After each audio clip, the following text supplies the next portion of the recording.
kita sudah selesai lah bicara damai. Kita sudah damai. Sekarang kita naik satu level. Kita bicara soal kesejahteraan.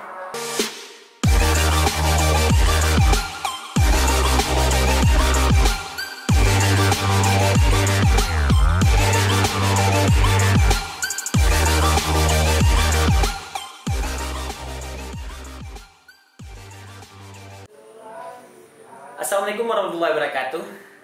Hai sahabat SAS Inisiatif. Hari ini kita berjumpa kembali. Kita akan berbincang-bincang dalam tema memperingati 16 tahun perdamaian Aceh, ya.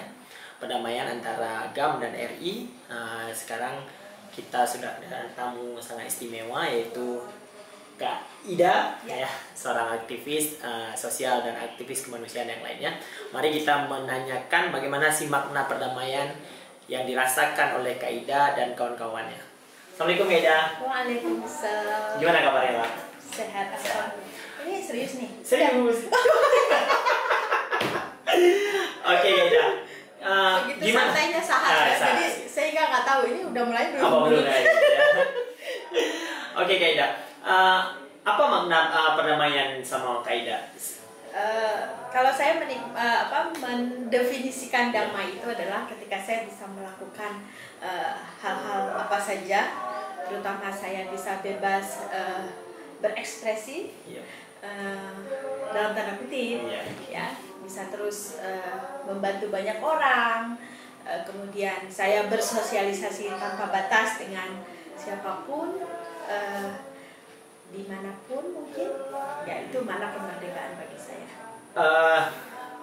Banyak orang mengatakan bahwa damai yang dirasakan oleh orang Aceh ini adalah damai tidak ada perang.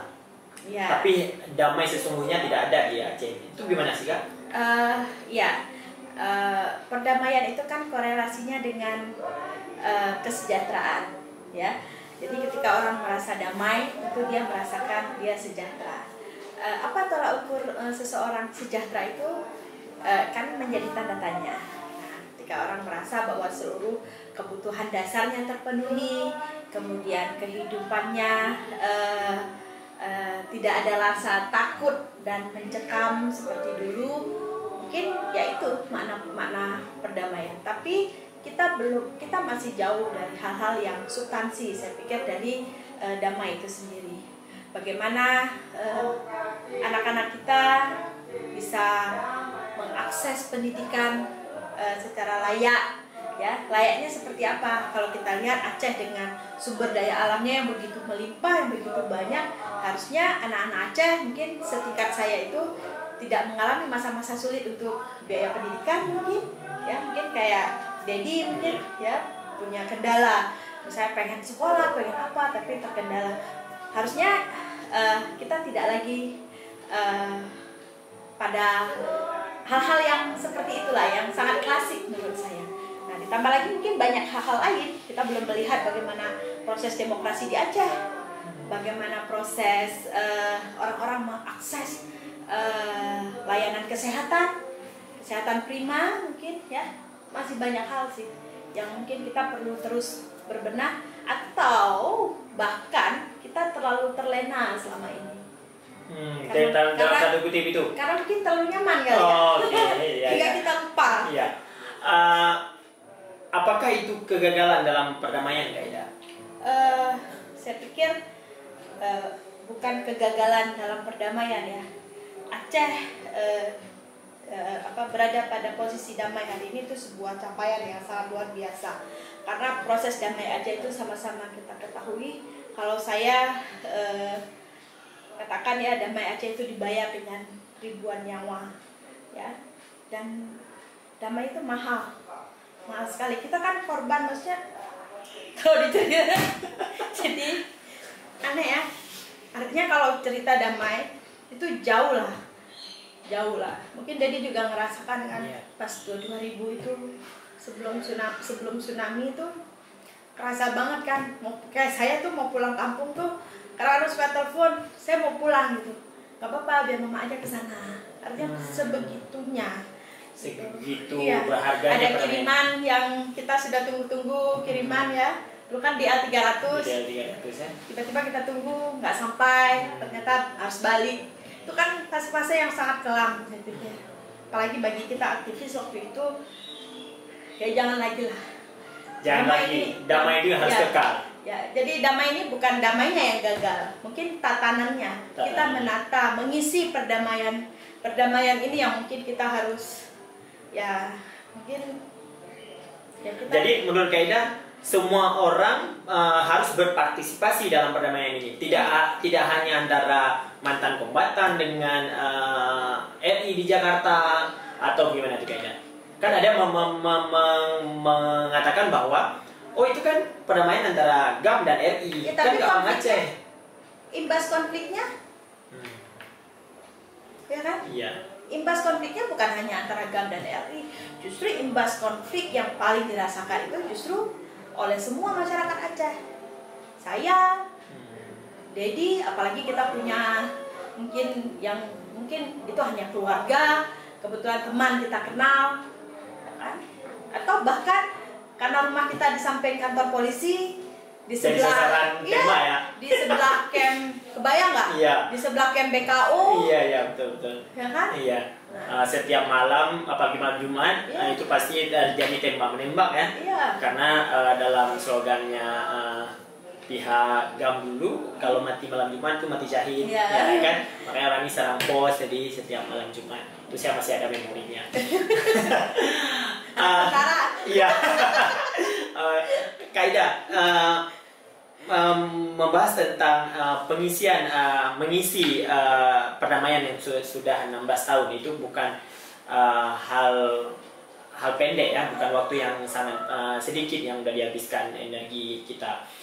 Apa yang makna yang paling mendalam yang Kak Ida rasakan bahwa setiap tahun berubah Aceh ini kan?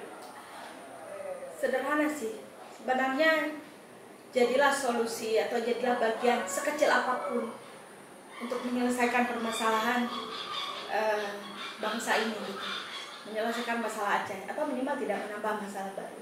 Hal kecil yang kita bisa lakukan adalah misalnya ya kalau Anda jadi aparatur sipil negara, jadilah orang baik di sana yang melayani, ya kan? Nggak usah aneh-aneh lah.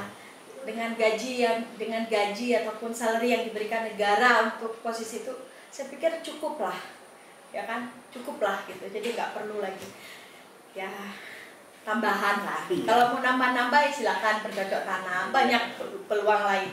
Nah, atau mungkin simpelnya misalnya kayak kita nih pengangguran ya kan? Kayak gini ya kan, mencoba menyampaikan hal-hal baik, ya, mengabarkan hal-hal baik kepada masyarakat, ya kan, terus menyampaikan hal-hal baik yang mudah-mudahan Allah mendengarkan menjadi doa, semoga semuanya menjadi lebih baik.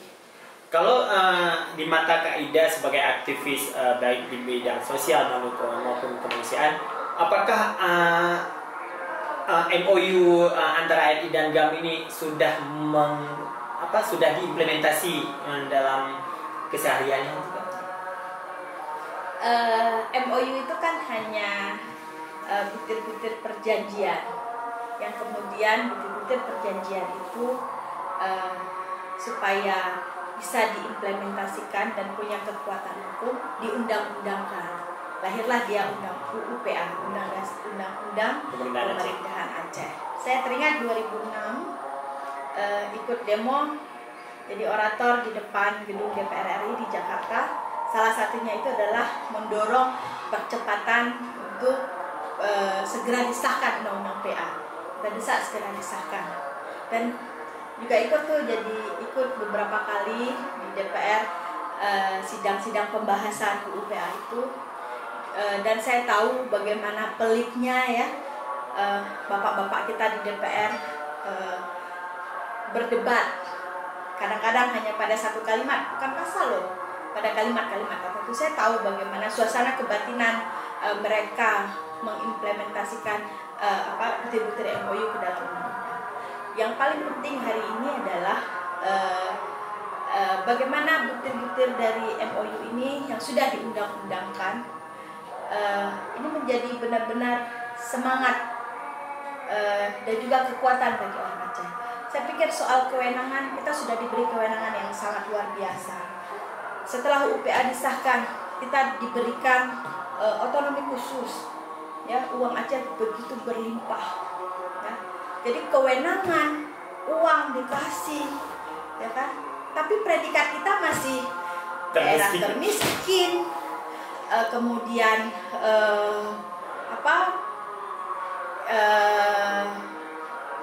terbodoh. Ya. Saya sampai gak tega menyebutkannya. Ini kan jadi pertanyaan, Den.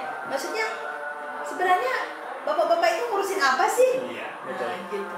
Terus kalau kita tanya bapak itu, bapak-bapak yang di sana itu, kita juga harus tanya diri sendiri, emangnya saya sekarang melakukan apa? Atau mungkin hari ini saya harus ngapain sih? Saya ya, jadi tahulah dengan kegiatan kita, kadang-kadang kegiatan kita yang kecil-kecil ini tanpa dukungan, tanpa support, dan ini kita lakukan dengan sukarela, ya kan? Kita berharap ini menjadi solusi kecil saja. Mudah-mudahan efeknya besar. Iya. Hal-hal yang positif biarpun kecil akan berefek lebih besar. Ya. Oke, Kak Ida, sangat menarik. Apa sih pesan Kak Ida di tahun 2021 ini di perdamaian sudah 16 tahun ini, Pak? Sudahlah, ya, maksudnya tidak usah lagi berpikir bagaimana kita harus merdeka, ya, bagaimana kita harus lepas dari NKRI, gitu ya, bagaimana kita harus konflik lagi dengan Indonesia atau seperti apa. Akan ribut-ribut soal-soal hal-hal yang saya pikir tidak substansi. Mari sekarang kita berpikir hal-hal yang jauh lebih strategis. Kita sudah selesai lah bicara damai. Kita sudah damai. Sekarang kita naik satu level. Kita bicara soal kesejahteraan. Kita sudah selesai. Aceh sudah damai. Sekarang kita bicara soal kesejahteraan. Nah, jadi apapun yang kita lakukan, muaranya itu adalah bagaimana kita sejahtera. Karena hakikat damai itu yaitu. Oke, sangat menarik ya mengobrol sama Kak Ida. Ini salah satu aktivis yang ada di Aceh, sampai mengharu biru ya. Sampai mengharu biru beliau menceritakan manisnya atau makna dari perdamaian yang kekal. Oke, stay terus di SAS Inisiatif.